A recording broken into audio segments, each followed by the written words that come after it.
Hola, buenos días a todos. Bienvenidos a esta segunda edición de la Hora de Ixmucané, organizado por la Organización de Mujeres en la Ciencia, OUS Honduras. Daré paso para unas palabras de introducción a la doctora Nancy Lanza, decana de Ingeniería Civil de la Universidad Católica de Honduras. Bueno, buenos días, jóvenes. Para mí es un gusto, ¿verdad?, tener esta participación en darles la bienvenida a ustedes como estudiantes de la Universidad Católica de Honduras y pues que sea de provecho, ¿verdad?, para darnos conceptos básicos de la gestión de riesgos necesarios para nuestra carrera. Gracias. Muchas gracias, doctora Nancy, por sus bonitas palabras para con nuestro capítulo. Quería, en primer lugar, dar las gracias a la Universidad Católica de Honduras por haber aceptado la invitación del LAUS Capítulo de Honduras y organizar esta segunda hora de Ixmucané. Me gustaría dar una pequeña introducción a lo que es el capítulo de Honduras de la OUS. La OUS es la Organización de Mujeres en Ciencia para el Mundo en Desarrollo. Tiene su sede principal en Italia y se divide en diferentes capítulos localizados en diferentes partes del mundo. Recientemente, el año pasado, se creó el primer capítulo de la OUS Honduras, del cual estamos muy orgullosas, y el cual ya cuenta con aproximadamente 100 científicas hondureñas radicadas en diferentes partes del mundo, en Honduras, en Europa, en diferentes partes del mundo, que se han unido a lo que es esta iniciativa, cuyo principal objetivo es incentivar la ciencia en las mujeres y las niñas de todo nuestro país, Honduras. Yo soy Tania Godoy, soy doctora en química, actualmente me encuentro radicada en Valencia y trabajo en la Universidad Politécnica de Valencia y soy parte de la OUS Honduras con mucho orgullo, y junto con mis compañeras trabajamos arduamente para poder llevar la ciencia a todas partes y poder fomentar y motivar a las niñas y mujeres a incursionar en carreras científicas. Bien, quería comentarles también sobre lo que es la Hora de Ixmucané. La Hora de Ixmucané nace porque uno de los objetivos de la OUS Capítulo de Honduras es fomentar la ciencia en las mujeres y las niñas y la sociedad en general, y como estamos conformadas por científicas, queríamos que cada una de nuestras científicas pudiera llevar a cabo esas actividades de divulgación en donde pudiera contarnos acerca de sus áreas de especialidad, donde pudiera hablarnos acerca de su investigación y así favorecer e ir formando a lo que es la sociedad hondureña en temas de interés. Es por eso que el día de hoy tenemos lo que es la segunda hora de Ixmucané, que lleva por título Conceptos básicos de la gestión del riesgo y la importancia de la prevención del riesgo bajo un contexto de cambio climático en Honduras. Contamos con 3 panelistas, con 3 científicas altamente cualificadas que han realizado diferentes estudios a lo largo del mundo y que el día de hoy quiere contarnos acerca de este importante tema. El nombre de nuestra sección, Hora de Ixmucané, como pueden ver aquí en lo que es la imagen, es en alusión a lo que es la diosa Ixmucané, que se describe en el Popol Vuh, que fue la que formó al hombre del grano de maíz, utilizando diferentes granos de maíz. Es por ello que se le considera como una de las primeras científicas, y es por eso que nosotros queremos hacer alusión a lo que es la diosa Ixmucané en lo que es nuestra actividad Hora de Ixmucané. Bien, voy a proceder ahora a presentar a lo que es a las panelistas que el día de hoy nos van a deleitar con sus conocimientos. En primer lugar tenemos a Irma Ayes Rivera, que es ingeniera ambiental con estudios de maestría en administración de proyectos y en gestión del recurso hídrico en Alemania. Ha trabajado en la ENE, en la Universidad Nacional Autónoma y en proyectos del Fondo de Adaptación PNUD. En la Universidad Nacional Autónoma de Honduras ha trabajado como parte del Instituto Hondureño de Ciencias de la Tierra, apoyando en la evaluación de los recursos hídricos de Honduras, seminarios, diplomados y cursos del cambio climático. Además, ha estudiado un doctorado en el Instituto Nacional de Investigación de la Amazonia de Brasil, realizando estudios hidroclimatológicos y de sedimentos fluviales en la Amazonia boliviana. Actualmente, la doctora Irma es consultora para el CIAT de Colombia. colaboradora en la Maestría de Recursos Hídricos de la Universidad Nacional Autónoma de Honduras y en la Red de Investigadores Centroamericanos HidroRedca y en el proyecto de procesos hidrológicos en cuencas andinas amazónicas. Además, contamos con la participación de Dariana Áviles Velázquez. Dariana es originaria de la zona de influencia de la Reserva Biológica Montecillos, con un grado en Recursos Naturales y Ambiente y una maestría en Ingeniería Ambiental con especialidad en Gestión Ambiental de la Ingeniería Civil de la Universidad de Valencia, España. Sus intereses de investigación y trabajo se han centrado en el modelado ambiental para estudiar el cambio global, especialmente del recurso hídrico, con los sistemas de información geográfica SIG y de teledetección.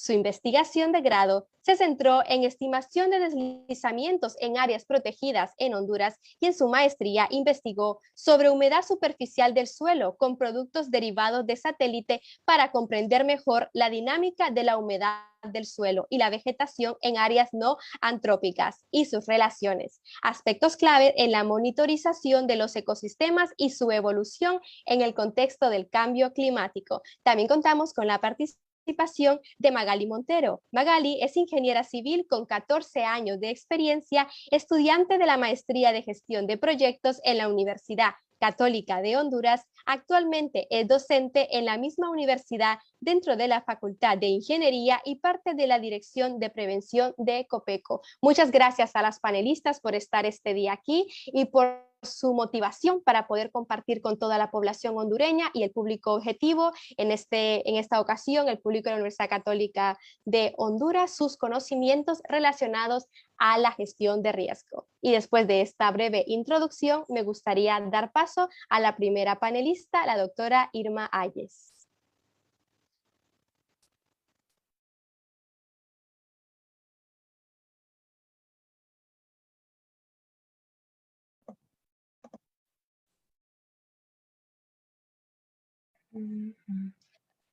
Bueno, buenos días a todos y a todas. Muchas gracias a Tania y a la decana Lanza por la oportunidad, ¿no?, de presentar ahorita para ustedes.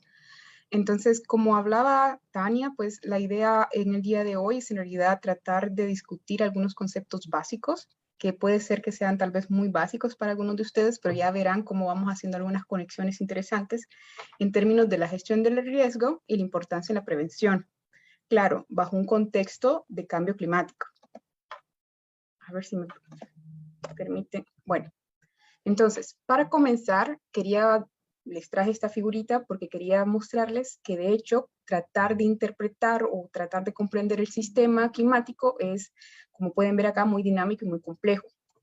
No solamente tenemos que tratar de comprender cómo son las relaciones, si ven acá que hay varias flechitas que van para arriba y para abajo, son de doble dirección, es porque, por ejemplo, la vegetación, tratamos de comprender cómo esta modifica, ¿sí?, la parte atmosférica, pero esta a su vez también modifica la parte de la vegetación, y así sucesivamente.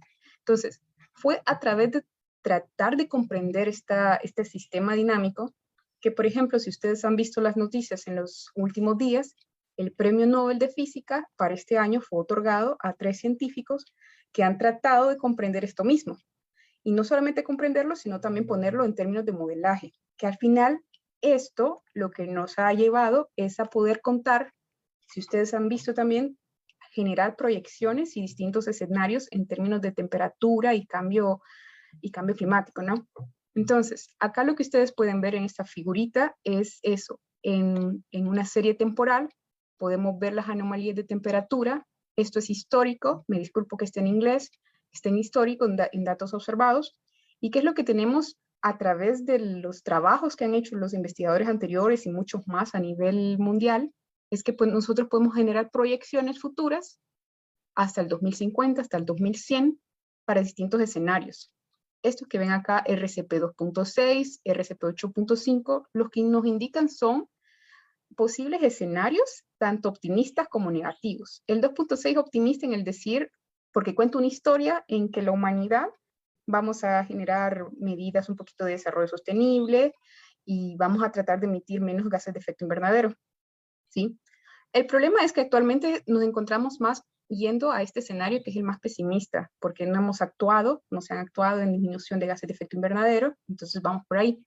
Entonces, con los trabajos de los investigadores anteriores en tratar de comprender el clima, pues se logra entender, por ejemplo, acá tenemos 42 modelos que estimaron bajo este escenario y tienen estos rangos. Si esto es temporal, esto es espacial, porque ¿qué es lo que queremos? Lo que queremos es, a través de esos modelos generales de circulación, tratar de ver y estimar si esos modelos pueden, las precipitaciones, por ejemplo, que es lo que ven acá, las precipitaciones observadas en la parte histórica, cómo están estimando, ¿no? Porque si ellas estiman bien los modelos, el clima presente, por decir así, pues entonces nosotros la incertidumbre es menor cuando estamos pensando, bueno, ¿cómo van a estimar a futuro? Que es muy complejo. Entonces, aquí la pregunta es de cambio climático, y por qué traigo esto a colación, es porque si ustedes también han visto la media, o no solamente en nuestro país, sino en Latinoamérica, muchas cosas en términos de eventos extremos, tanto naturales, se están poniendo bajo una sombrilla de cambio climático. La pregunta es si todo evento extremo, en términos de precipitación y temperatura, lo podemos poner bajo esta sombrilla. Entonces acá les tengo dos ejemplos de dos fotografías de lo que es el río Choluteca.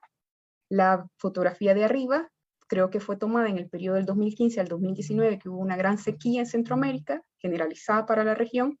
Y acá lo que pueden ver es antes y después del mismo río Choluteca, solo que durante el huracán Mitch. Entonces, estos dos son eventos extremos de precipitación. Ahora bien, es decir, o sea, podemos decir en realidad que todos estos eventos son por cambio climático. Entonces, ahora voy un poquito atrás y tratar de distinguir entre lo que es clima y variabilidad climática natural.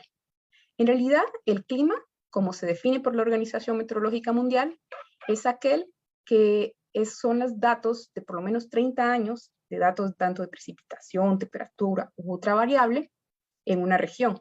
Entonces, con esos 30 años de información, y si ustedes hemos llevado estadística, pues nosotros hacemos lo que es una curva gaussiana, una curva normal, aunque no todas las variables se van a representar así. Y entonces ustedes ven que, por ejemplo, si esta fuera la precipitación para el Distrito Central, pues tenemos una precipitación media, o si fuera la temperatura, pero también tenemos estas colitas, que es propio de variabilidad climática natural. Claro, la probabilidad de ocurrencia es baja, pero existe. Ahora bien, cuando ya hablamos de un clima modificado o un posible cambio climático, pues estamos diciendo que este clima, en sus términos de sus 30 años, se está viendo modificado, ya sea en su media o su desviación estándar. En este ejemplo solo es la media, por ejemplo, la media bajó.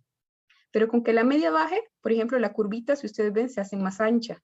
Entonces, las áreas de probabilidades de ocurrencia de unos eventos extremos, ya sea precipitación o temperatura, pues aumentan. Entonces, ¿qué les quiero decir con esta diapositiva?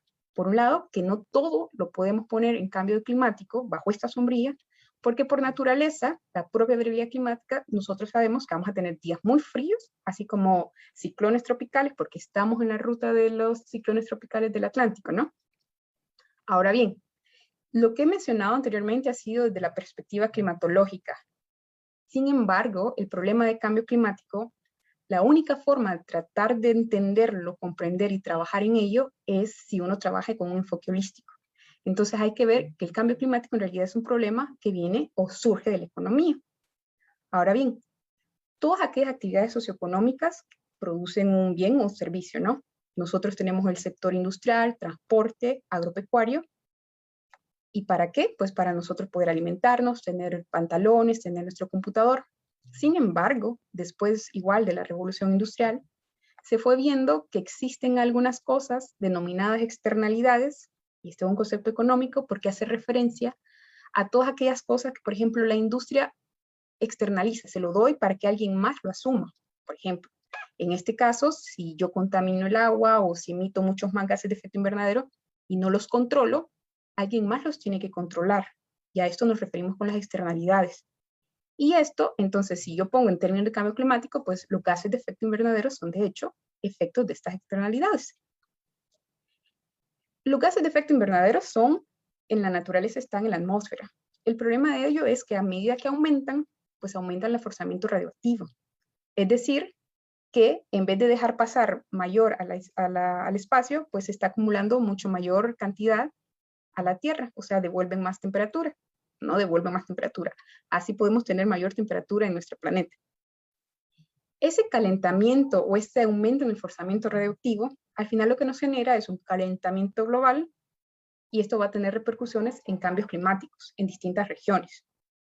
El impacto, en realidad, si ustedes ven, el impacto en el ciclo hidrológico principalmente se da en cambios de intensidad, duración y frecuencia de sus principales variables, precipitación y temperatura.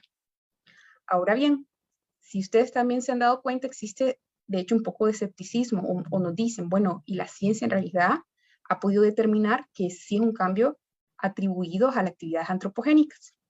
Entonces, bien, esta es una gráfica, esta que tienen aquí en la izquierda, es muy famosa, es la gráfica de Keeling, Charles Keeling, allá por 1958, empezó a medir el CO2, el dióxido de carbono, en la atmósfera en una pequeña isla de Hawái. Él lo hizo así porque quería no tener interferencias en términos de hacer mediciones cerca de una industria o cerca de alguna ciudad. Entonces él empezó a medir en condiciones un poquito estables, por decir así. ¿Qué fue lo que encontró y se ha seguido midiendo? Es que, si ustedes ven acá, existe una tendencia positiva en aumentos de partes por millón del CO2. Lo que a su vez también nosotros podemos ver que existe también un aumento en las temperaturas globales, que son los que vemos acá, ¿no? A partir de 1970 en realidad. Ahora bien, esto no es relativamente nuevo, porque hay mucha gente que dice, bueno, no, el cambio climático es relativamente nuevo, que se está estudiando, entonces por eso ocupamos un tiempo mayor. En realidad existen distintos pioneros que no fue una predicción, pero ya empezaban a dialogar en términos de cambios climáticos. Por ejemplo, tenemos estudios de Eunice Foote allá por 1820. Ella lo que hizo fue poner en unos cilindros de gas, distintos tipos de gases, CO2 y otros, los puso bajo el sol, bajo la luz del sol, y fue viendo que la temperatura iba modificándose, subiendo, bajando. Entonces ella fue ya viendo el potencial radioactivo que tenían los distintos gases. Ya después, allá por 1938, este señor Stewart lo que hizo fue recolectar estaciones de distintas localidades, ahorita no recuerdo por dónde, de temperatura, y fue observando que de hecho existía una aparente tendencia al aumento de las temperaturas. Y por último, Charles Keeling, que es el que le mencionaba, fue la persona que a través de sus mediciones de CO2 allá en Hawái logró conectar lo que también Guy Stewart estaba viendo, tendencias en temperatura. Entonces, ¿qué son las cosas que sí sabemos?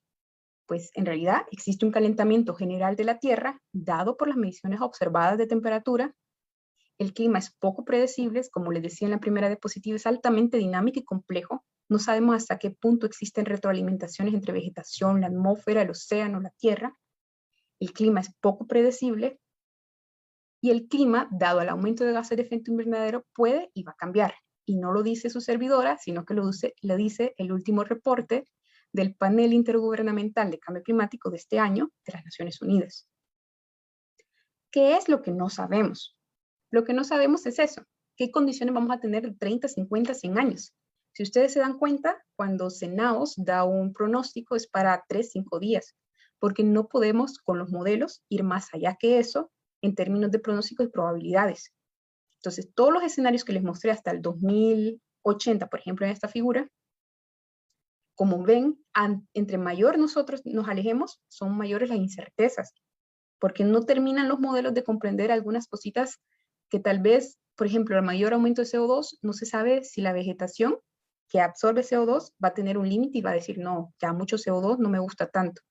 ¿Me entiendes? Son cositas pequeñas que pueden modificar y nosotros no sabemos.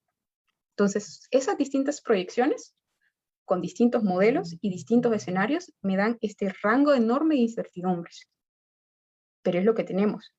Ahora la pregunta es, ¿cómo respondemos y cómo van a responder nuestros sistemas socioeconómicos a estas condiciones?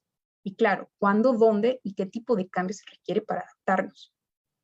Entonces, ya ustedes dirán, bueno, pero la temática del día de hoy es en términos de gestión de riesgo. Hasta ahorita solo lo llevé en términos de variabilidad climática y cambio climático, pero así, a grosso modo, un brochazo. ¿Qué es exactamente esta parte que ven acá en el lado izquierdo? ¿Por qué? porque este es el esquema en términos de gestión de riesgo bajo un concepto de cambio climático de la IPCC. Entonces, variabilidad natural y cambio climático que nos van a traer cambios en términos de intensidad, duración y frecuencia del ciclo hidrológico, esos son peligros o amenazas en todo mi esquema de gestión de riesgo. O sea, son cosas que no están al alcance de la mano de nosotros poder contenerla, como si lo es tratar de minimizar vulnerabilidades y exposiciones que después vamos a dialogar también con la ingeniera Magali y con Dariana. Ahora bien, para entrar también, de hecho, con las otras presentaciones y conectar con lo que les decía de variabilidad climática, pues, como les decía, son amenazas los ciclones tropicales, obviamente, pero tenemos que contextualizar que nosotros, la región centroamericana y el Caribe, está en el paso de los ciclones tropicales del Océano Atlántico. Ahora bien, ¿qué fue lo que aconteció el año pasado? Esto fue del 14 de septiembre del 2020. El año pasado, pues ustedes estaban acá, tal vez la mayoría, pues sufrimos 2 huracanes en menos de 2 semanas. Y esto que ven acá, o sea, esto es lindo si yo lo veo desde el punto de vista climatológico, porque son 5 ciclones tropicales como bailando en el Océano Atlántico. Sin embargo, esto representaba un peligro, obviamente, ¿no? Para todas las comunidades. Y lo vivimos acá en Centroamérica. Entonces, ya cuando tratemos de llegar en términos de prevención, que es lo que vamos a hablar después, y lo que también la ingeniera Magali nos comentará, pues aquí lo que ustedes pueden ver es también un ejercicio que tratamos de hacer entre colaboración con personas de la Universidad Nacional, igual también con la propia ingeniera Magali. Estos son modelos regionales, de un modelo WRF, y que es el mismo en realidad que utiliza el Senado para hacer los pronósticos. Nosotros lo que quisimos hacer en este caso fue simplemente modelarlo para tener más o menos un pronóstico en menos de 5 días en realidad, porque como las rutas de los ciclones cambian muy rápidamente, con esas salidas de precipitación, y esto tal vez es lo que a ustedes les guste si son ingenieros civiles o si están estudiando, nosotros agarramos esas precipitaciones pronósticas de este modelo y lo metimos en un modelo hidrológico previamente calibrado para el Distrito Central. Entonces, ¿qué es lo que ven acá en la siguiente figura? Ya lo que pueden ver es las 2 ciudades, como Ayahuel y Tegucigalpa, y lo que intentamos ver es con esas lluvias hasta qué nivel podíamos nosotros decir que podía inundarse.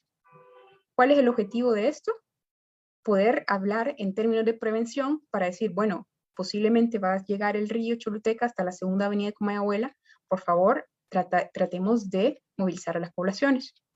Entonces, esto, si bien es cierto, es un evento extremo, natural. Sin embargo, trabajar en términos de prevención ante estos eventos es muy importante, no solo porque es natural en esta región que ocurren, sino también porque se espera que a mayor calentamiento de los océanos, pues los huracanes o los ciclones tropicales se intensifiquen, ¿sí? Entonces no solamente lo vemos desde el punto de vista de cambio climático, sino variabilidad. Ahora bien, en estos términos yo les hablé solo la parte de clima. Ahora la ingeniera Magali nos compartirá un poquito desde su perspectiva también, de hecho, de un ejemplo de lo que fue el año pasado el huracán Iota, sin embargo, ya desde una perspectiva ya de institución como COPECO.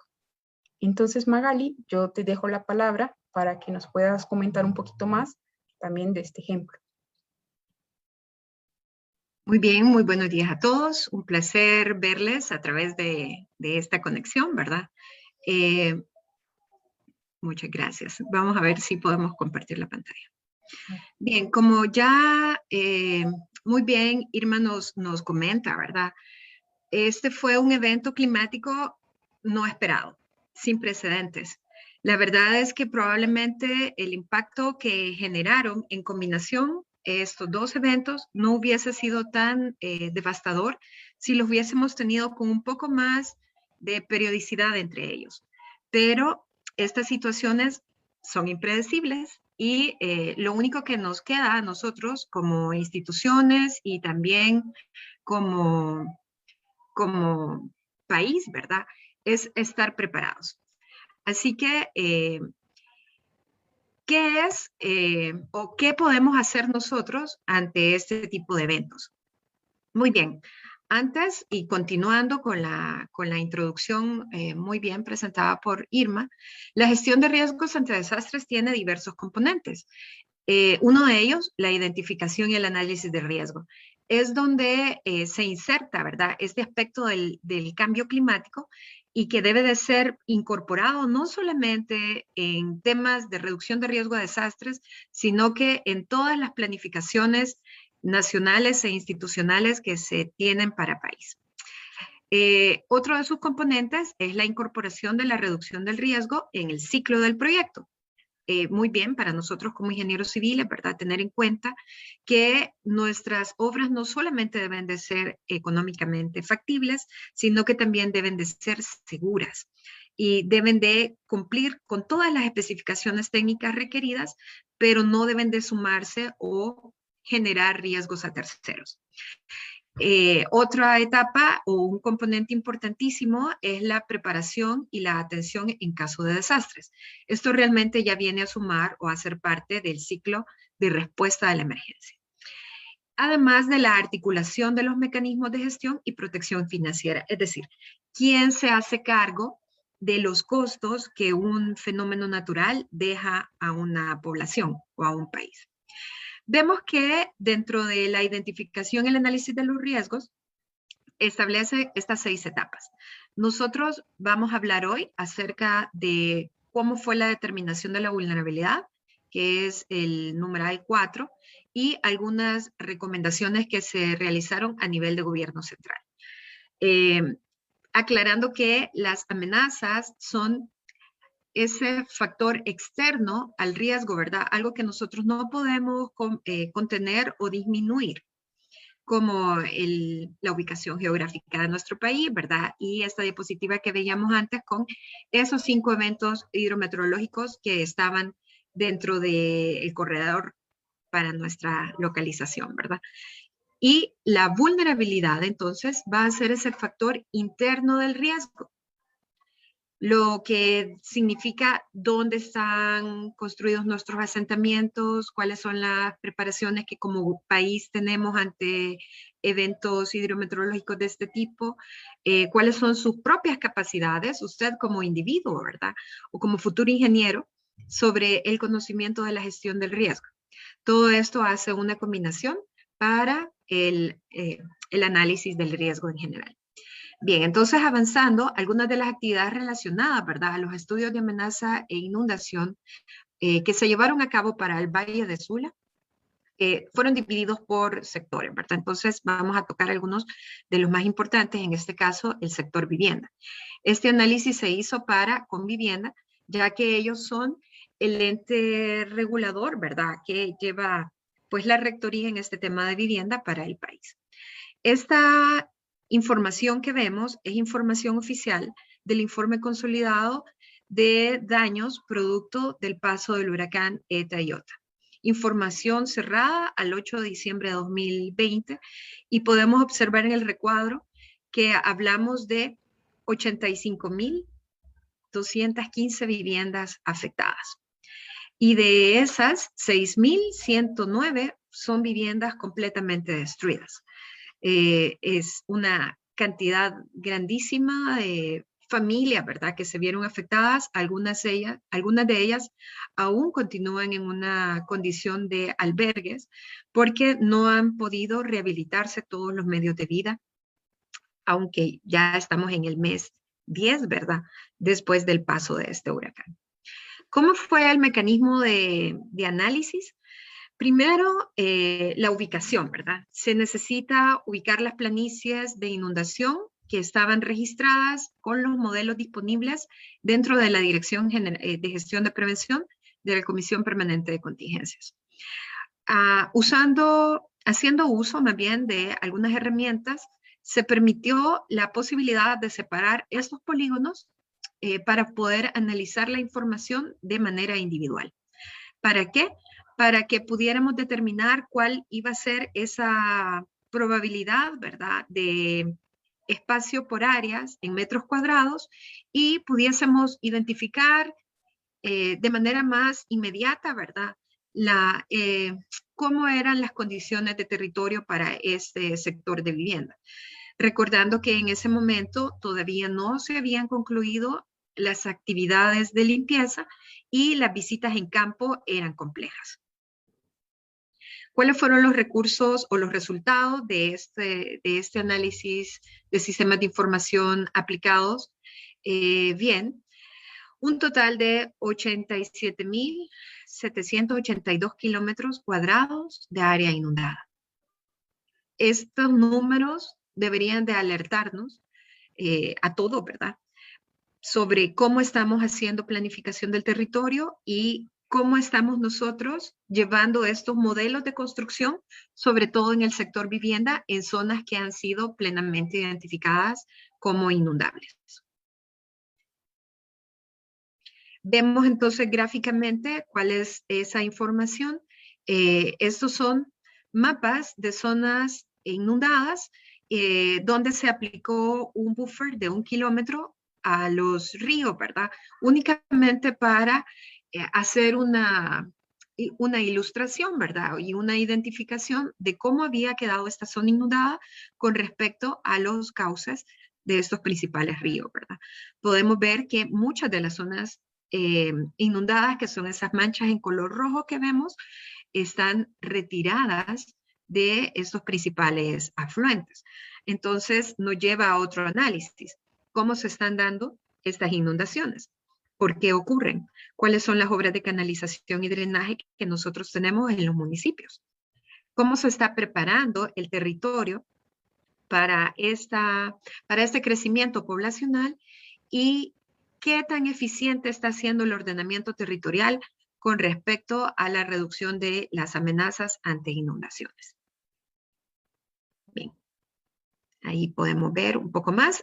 Hay un mapa para cada municipalidad. Veíamos la municipalidad de La Lima y este es del departamento de Cortés. Se priorizaron entonces algunas acciones porque era importante poder brindar una respuesta inmediata, por lo que se define un operativo de limpieza en remoción de todo el sedimento que quedó después de estas inundaciones, ¿verdad? Y podemos ver allí algunos números. Toda esta información a detalle está disponible en la página web institucional, pero como nuestro interés ahora es hablar de qué se hace institucionalmente y cómo usted, a través de la ingeniería, ¿verdad?, puede sumarse a este análisis o a estas obras de reducción de riesgo de desastres a través de la gestión de riesgo. Entonces, también se hace un análisis de las obras de control de inundación, ya que, como ustedes saben, en el Valle de Sula, que es una de nuestras áreas más productivas, precisamente por su geomorfología, también está mucho más expuesta. Por lo tanto, cuenta con instituciones como la Comisión de Control de Inundación del Valle de Sula, que brinda información técnica pertinente para toma de decisiones. Entonces, este mecanismo siguió más o menos esta misma línea, ¿verdad? Primero la ubicación a través de la información georreferenciada de la Comisión contra Inundaciones del Valle del Sula sobre el estatus de los bordos o estas obras de control de inundación existentes en esa zona. Además de eso, se pone a disposición los recursos de la información catastral de la Municipalidad de San Pedro Sula, con la población del Sistema Nacional de Información Territorial, o SINIT, donde aparecen las áreas de inundación ya identificadas por el proyecto de gestión de reducción de riesgos de COPECO. Finalmente, podemos entonces analizar, ¿verdad?, los eventos físicamente potencialmente dañinos, ¿verdad?, con respecto a las amenazas, la exposición y la vulnerabilidad. Dando como resultado un mapa, ¿verdad?, que nos facilita el análisis de la información, y esta información complementaria está disponible no solamente en los portales institucionales de COPECO, sino que también en el geoportal de la Universidad Nacional Autónoma de Honduras, en el que la doctora Ayas y el máster José David Cáceres brindaron una información sumamente valiosa en un periodo crítico de toma de decisiones a nivel nacional, ¿verdad? Así que vemos que la academia viene a aportar esta información valiosa en momentos de crisis ante eventos naturales tan grandes como estos. Vemos entonces que como resultado de estos análisis se proyectan, ¿verdad? Estas son mapas estáticos, pero esta información está de manera dinámica en los geoportales de los directorios que veíamos anteriormente y que voy a dejar de alguna manera publicados para que ustedes puedan visitar, ¿verdad? Vemos entonces que se pretendía identificar cuáles eran aquellos sitios de priorización a atender, porque estamos hablando de la reparación de obras de control de inundación, que son proyectos millonarios, ¿verdad? Así que es importante identificar dónde están las poblaciones mayormente afectadas y cuáles son aquellos sitios de infraestructura productiva de mayor interés, precisamente, no porque solamente a ellos se les vaya a atender, sino que porque en situaciones de crisis es necesario también saber dónde necesitamos nosotros dar estas primeras respuestas. Bien.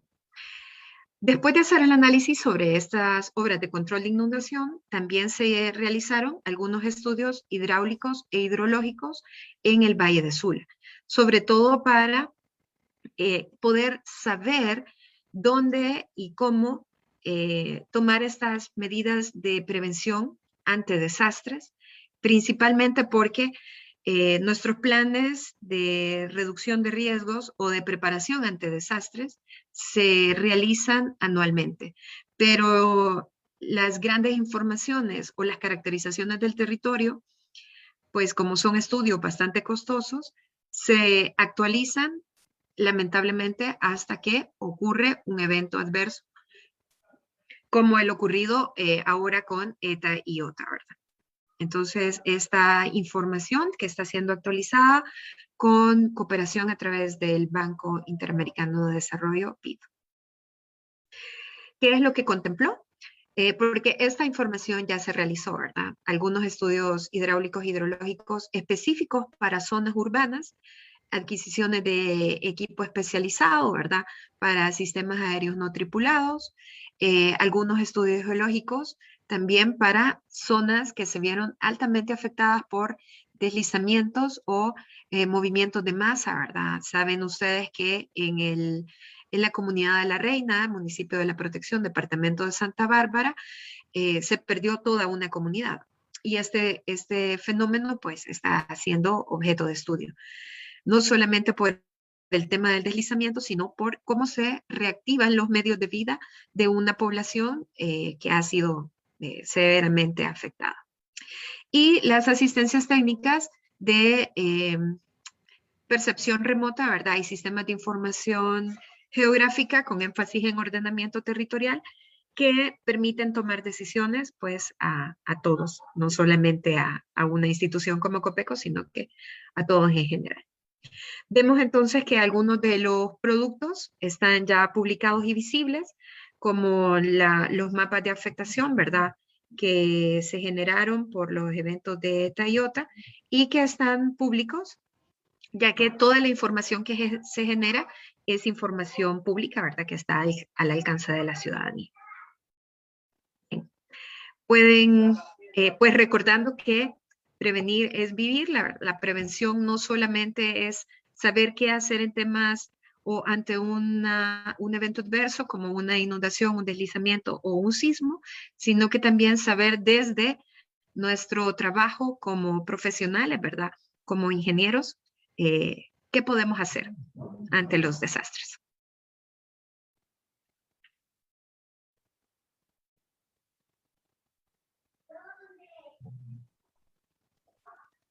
Excelente, muchas gracias, ingeniera y doctora Irma, por la participación. La verdad, estoy fascinada, muy interesante todo lo que están compartiendo esta mañana con la población hondureña, con las demás miembros de la OUS, que tenemos varias que están conectadas viéndonos en este momento. Creo que estos espacios nos ayudan a poder compartir toda esa información de interés social. Y antes de pasar a la parte de preguntas, vamos a dar paso a la Máster Dariana, quien nos va a seguir comentando más al respecto.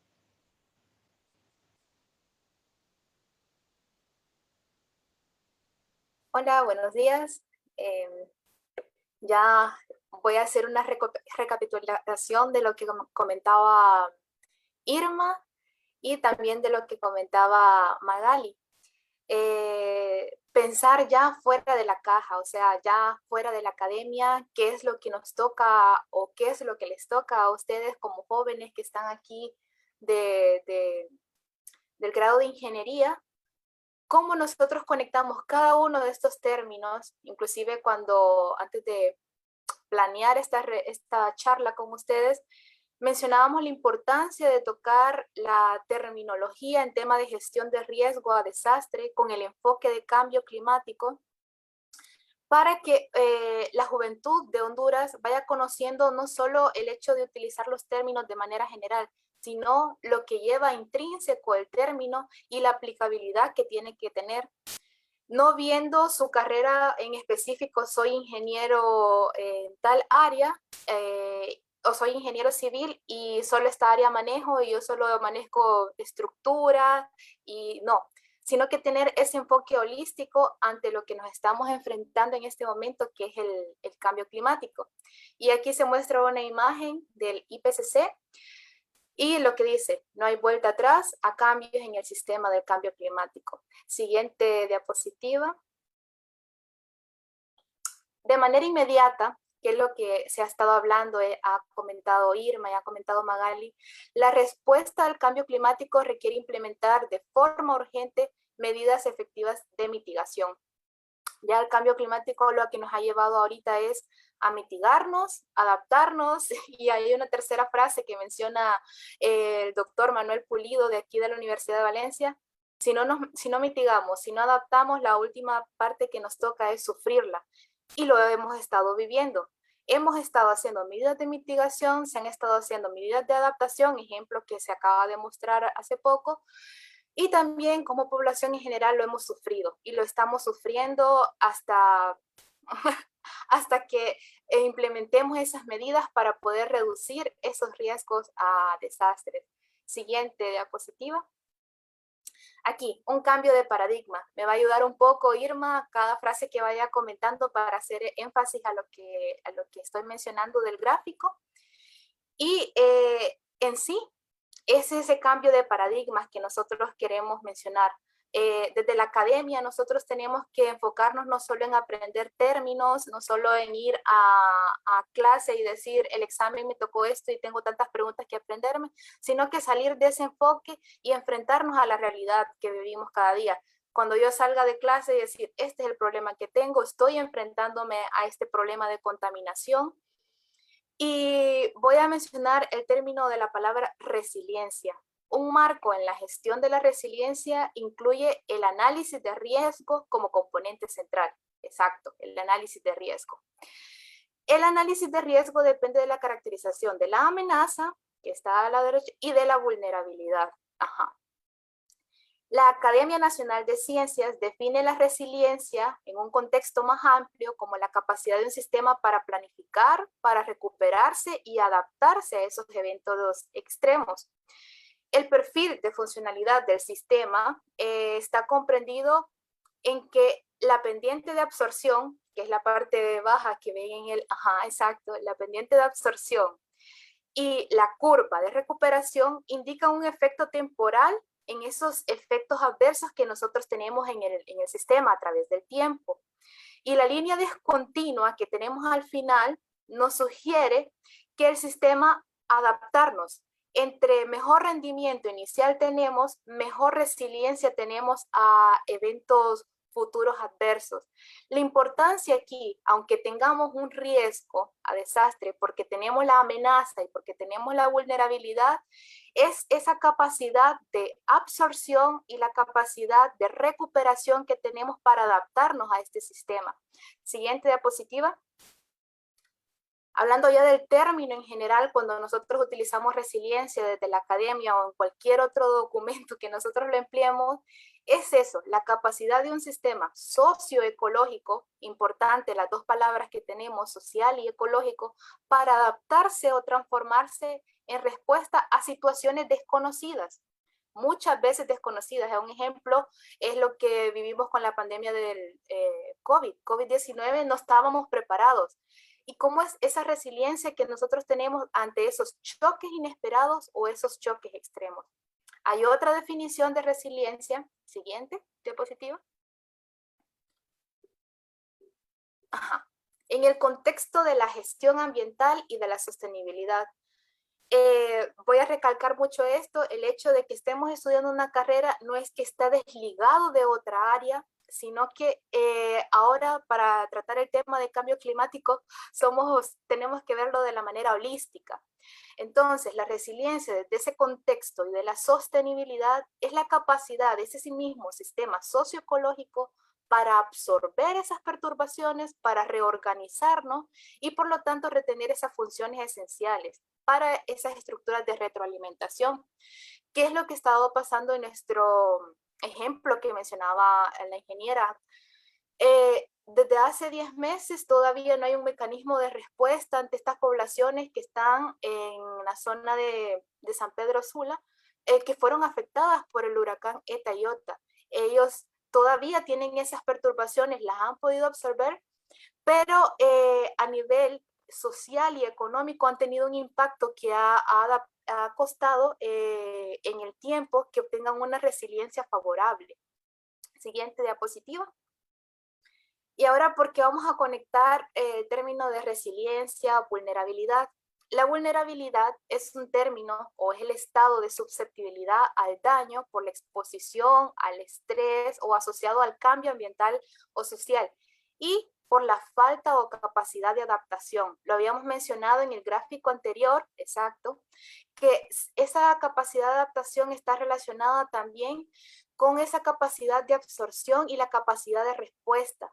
Entonces, si no tenemos esa capacidad, nos volvemos vulnerables y no estamos manejando el sistema de gestión del riesgo a nivel global y no estamos adaptados ante este cambio climático. Podemos decir, estamos creando políticas para adaptación al cambio climático, pero tenemos estas fallas en el sistema a nivel de país.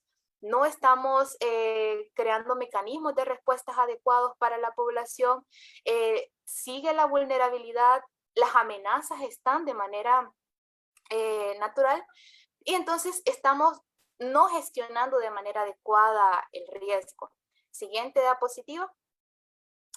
Ahora, ¿qué condiciones me permiten la resiliencia y qué es lo que incluye la resiliencia en sí? Para que ustedes vean que, viendo desde el punto de vista de ingeniería, no todo está desligado, sino que al final todo es una relación.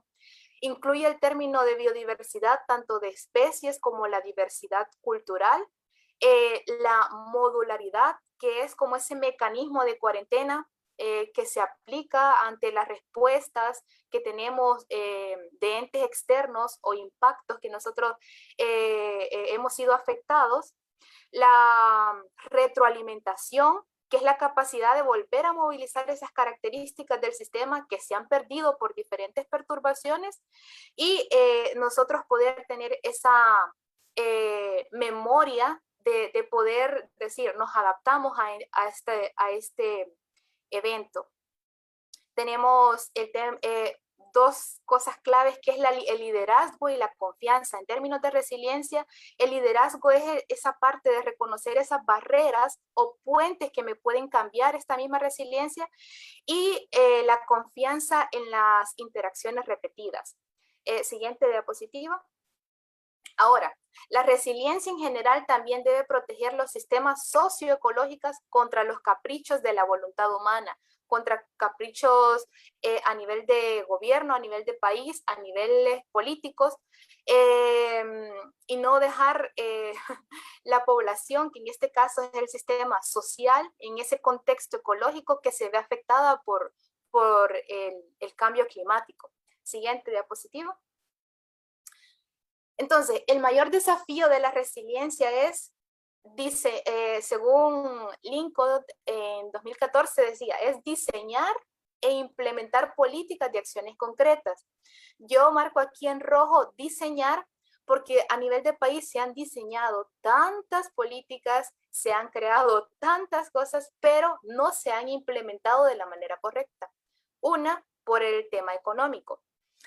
A menos que los incentivos se construyan adecuadamente para la toma de decisiones a corto plazo. Si construimos esos incentivos a corto plazo, a futuro, a largo plazo, no se va a necesitar reconstruir o mantener un sistema resiliente a futuro, sino que ya de manera presente. Siguiente diapositiva. Ahora, ¿qué es en sí? ¿Cómo interconectar este término de resiliencia con el cambio global? Siguiente. La estabilidad de nuestro sistema se basa en 4 límites de la biosfera. Todo en el sistema de la Tierra está conectado. Si una parte cruza su punto de inflexión, otro sistema también se va a afectar y va a tener ese umbral crítico. Un ejemplo que yo comento siempre es la importancia de estudiar el ciclo hidrológico, no estudiarlo de manera independiente, solo la precipitación, solo la evapotranspiración o solo la escorrentía y qué medidas de mitigación voy a adaptar yo como ingeniero para diferentes tormentas que se puedan venir. No, todo está conectado en el sistema de la Tierra, en el sistema de la biosfera. Tenemos la tierra, que son esos 4 límites que nosotros tenemos, tierra hablando de biomas, selva, bosques, praderas y humedales, la biodiversidad, los ciclos hidrológicos y la misma inyección de nutrientes. Pero usted dirá, yo como ingeniero civil, ¿qué me sirve esto? Desde estudiar el enfoque de la ordenación del territorio, los mismos estudios de impacto ambiental y la diversidad paisajística que ustedes pueden implementar al momento de salir de la academia y qué es lo que voy a implementar para soluciones de país. Es eso. Siguiente diapositiva. Ahora, el cambio global, ¿cuáles son las causantes del cambio global? Principalmente las actividades humanas. El uso de energía me lleva a alteraciones en el sistema terrestre, como es efectos de gases de efecto invernadero, la contaminación me genera estos gases y también alteración de los ciclos de nutrientes y los cambios de uso de suelo. Me provocan pérdidas de biodiversidad. Esos son los causantes del cambio global. Estas causantes me llevan al cambio climático. ¿Y cuáles son esos principales impactos? En riesgos en la seguridad alimentaria, efectos nocivos sobre la salud, degradación de los mismos ecosistemas, impactos en los océanos, eventos meteorológicos extremos, que son los ejemplos que ya acaba de mencionar la doctora Irma y la ingeniera, y las migraciones, que es un efecto, un impacto muy fuerte que se ha generado a nivel de nuestro país, a causa también de cambio climático y por esos entes externos que tenemos como parte social, parte política y económica. Siguiente diapositiva. Ahora, para abordar todos estos desafíos ambientales y globales se requiere tanto de conocimiento, información y datos disponibles que sean más precisos y completos. Y esto se genera a través de la academia. Hablamos de un desarrollo sostenible a nivel económico, a nivel ambiental y a nivel social. Pero a través de la academia nosotros tenemos que incentivar y aumentar la inversión del I+D, de investigación, desarrollo e innovación a nivel técnico, a nivel educativo y a nivel profesional. ¿Qué nos va a llevar, a mayores desafíos en nuestros tiempos para poder evitar y mitigar las peligrosas consecuencias del cambio global? O sea, que hay un gran compromiso desde la academia poder abordar estos desafíos ambientales globales y donde parte desde el conocimiento, tener esa información y esos datos disponibles precisos. Los modelos que les mostraba la doctora Irma y Magali no fueron modelos generados así por así. Todo partió del conocimiento y las bases de datos de información que se disponía. Y entre más datos precisos y disponibles tengamos, más podemos apostarle al tema del cambio climático porque vamos a tener información en tiempo real. Siguiente diapositiva. Por eso es fundamental que las decisiones se adopten teniendo en cuenta la mejor información climática, con el fin de que de minimizar riesgos, de reducir costes, de aprovechar las oportunidades que tenemos de la información climática para poder hacer énfasis en la gestión del riesgo y en la adaptación al cambio climático. Muchas gracias, y estos son los términos generales en base a la gestión del riesgo que hoy les queríamos hablar por parte de la OUS.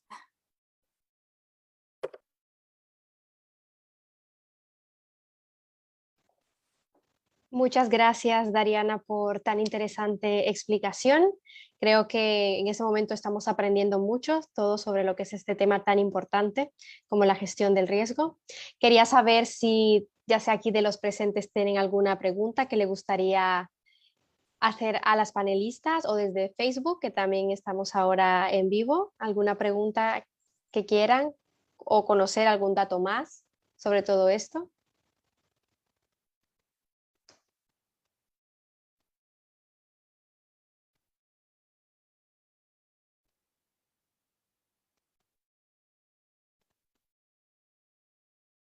Bueno, si nadie tiene preguntas, yo sí que aquí creo que sí, ya tenemos una pregunta de Nora Alvarado. ¿Cuáles son algunas medidas de mitigación que se podrían implementar contra el cambio climático?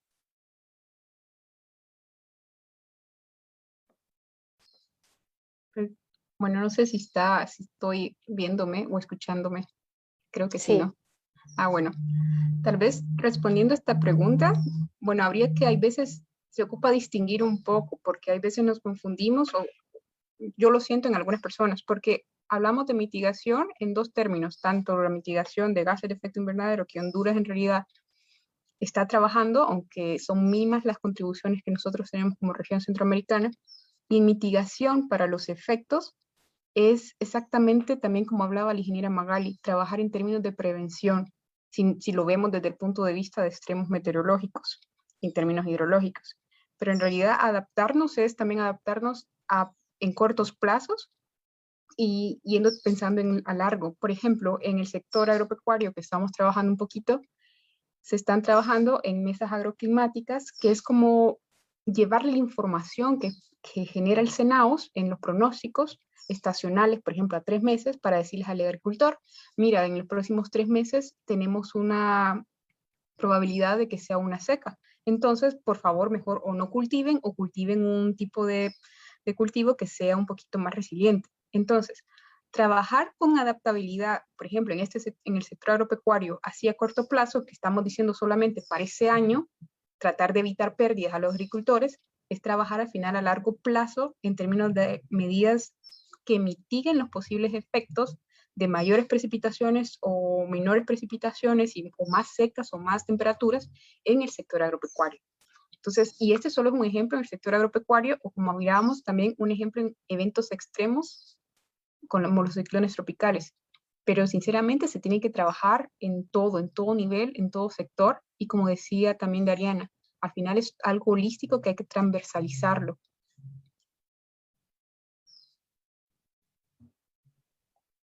Sí, y tal vez solamente sumado a eso, recordar que las medidas de mitigación hay de dos tipos, las estructurales y las no estructurales. Y las no estructurales son todas estas que ya muy bien Irma ha mencionado, ¿verdad?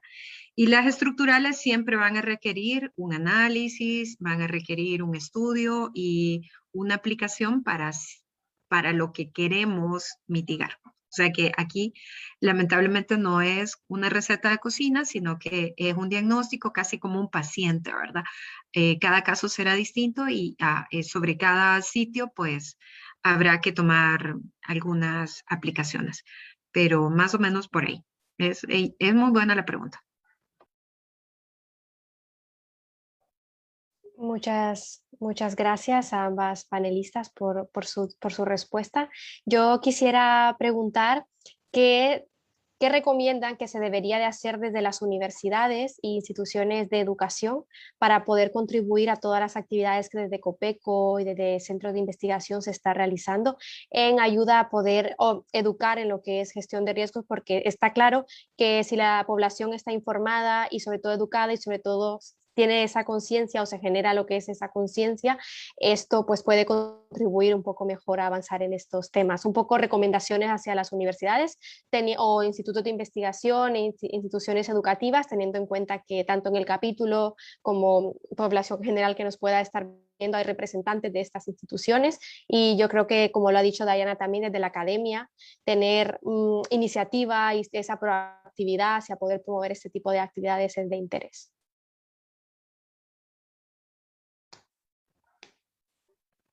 Bien, nosotros desde COPECO tenemos varios cursos abiertos, ¿verdad? La institución cuenta con un Centro Nacional de Investigación y Capacitación ante Contingencias, que brinda toda una currícula formativa en temas de gestión de riesgos ante desastres.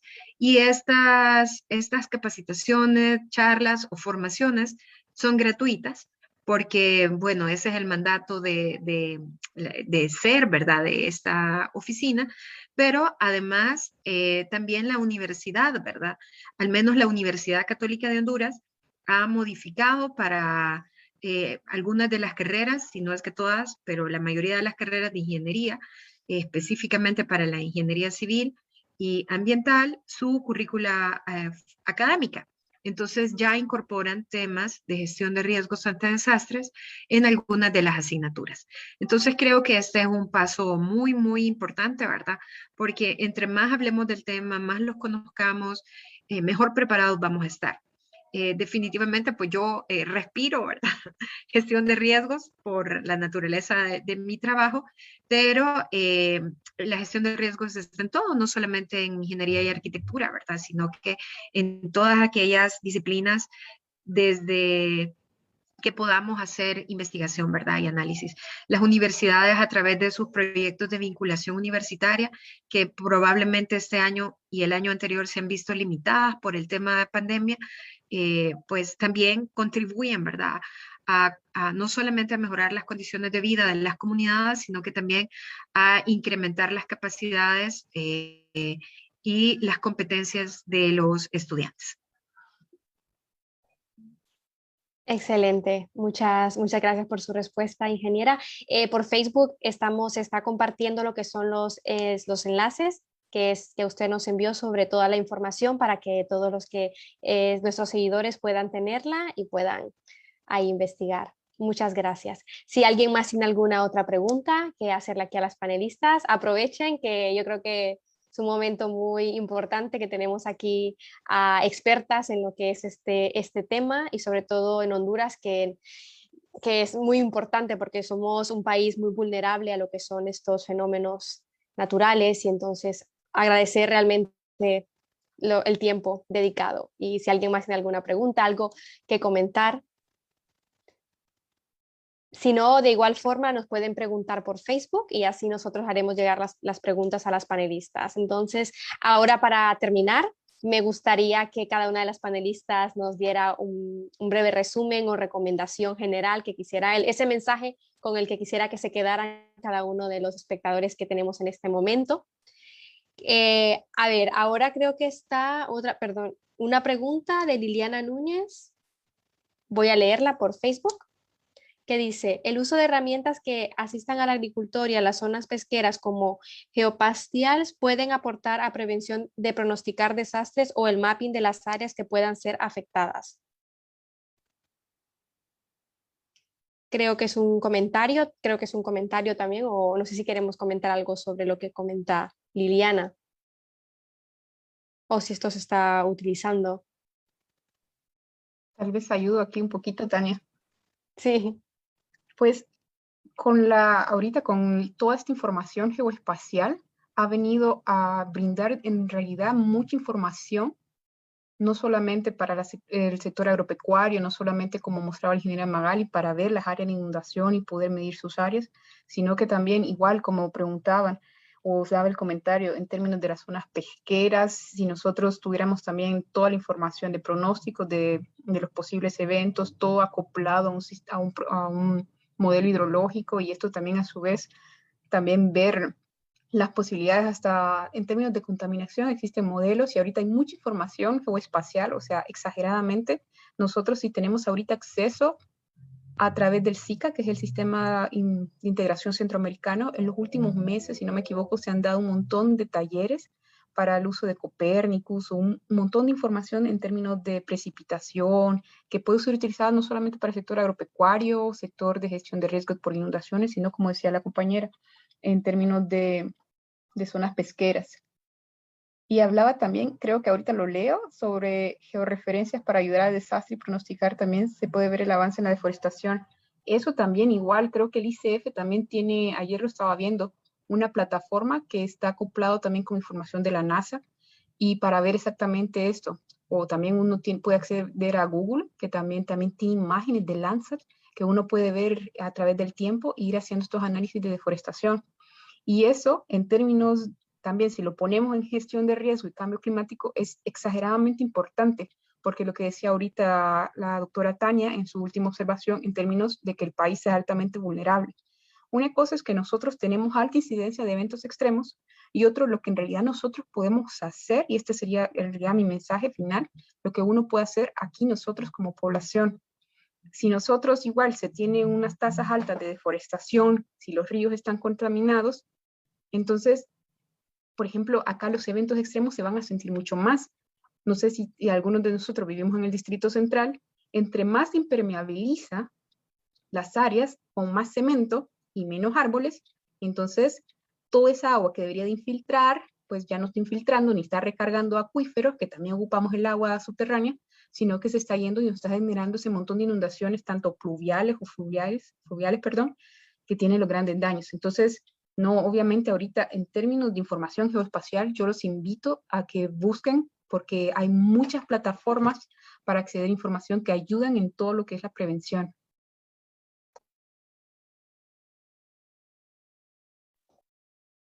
Muchas gracias, doctora Irma, por su respuesta. Me gustaría dar paso a la ingeniera Dariana y la ingeniera Magali para sus palabras finales, ese mensaje que quisiera que resumiera, con el que quisiera que se quedaran lo que son los espectadores de esta hora de Ixmucane.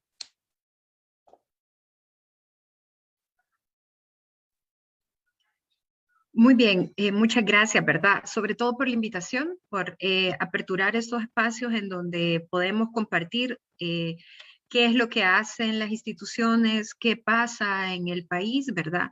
Pero sobre todo brindar información pertinente a nuestros futuros colegas, ¿verdad? Que son estos estudiantes que nos acompañan a través de sus carreras universitarias. Y bien, mi reflexión final será que hay que tener en cuenta que, si bien es cierto, hay instituciones rectoras que son las encargadas de llevar el tema de la prevención ante los desastres finalmente es una responsabilidad individual. Es nuestro deber conocer nuestro entorno, saber a qué estamos expuestos y también, ¿por qué no?, tener nuestros propios planes de respuesta. Estos planes no necesitan recursos muy grandes, ¿verdad? Es simplemente hablar con nuestra familia, con las personas de nuestra comunidad.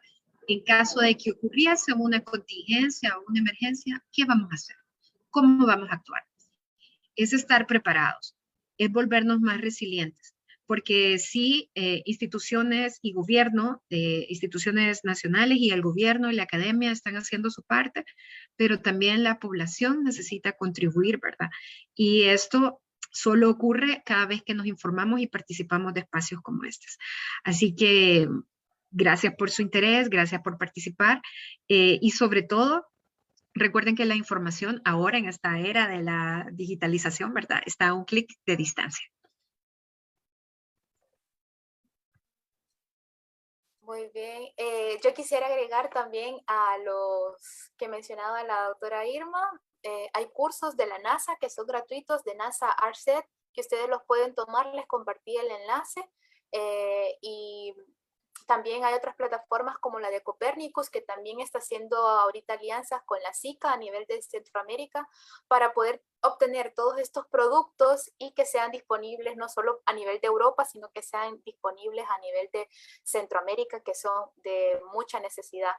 Pues mis palabras, o sea, ya estamos ante un cambio de época, ya tenemos la oportunidad, nosotros como jóvenes y también las personas en general, actuar como dijo la doctora, la ingeniera Magali, actuar de manera individual, de desarrollar políticas, de poder gestionar los recursos y sobre todo disponer de la información de manera adecuada para poder hacer incidencia y gestión. Ya, gracias. Muchas gracias a las panelistas. Ha sido un placer realmente compartir esta cápsula de información, esta hora de Ixmucané con ustedes, explicándonos temas de índole muy importante para nuestro país. Yo creo que para todas las personas que nos han acompañado les habrá parecido muy bien. De igual forma, este evento queda en Facebook, así que si no han podido seguirlo, pueden volver a verlo y cualquier día que ustedes deseen. Creo que es de vital importancia cada uno tratar de dar difusión a este tipo de información, ya que como ha comentado la ingeniera Magali, a medida que hagamos mayor difusión y la población tenga mayor información, podemos ir tomando esa conciencia e ir educando en estas temáticas.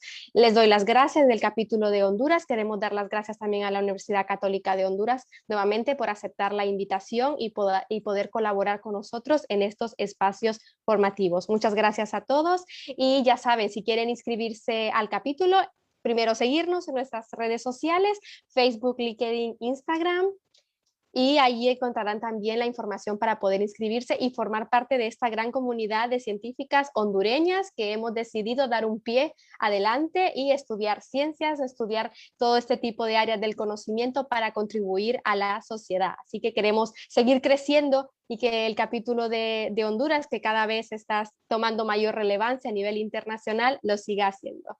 Muchas gracias a todos, que tengan un buen día.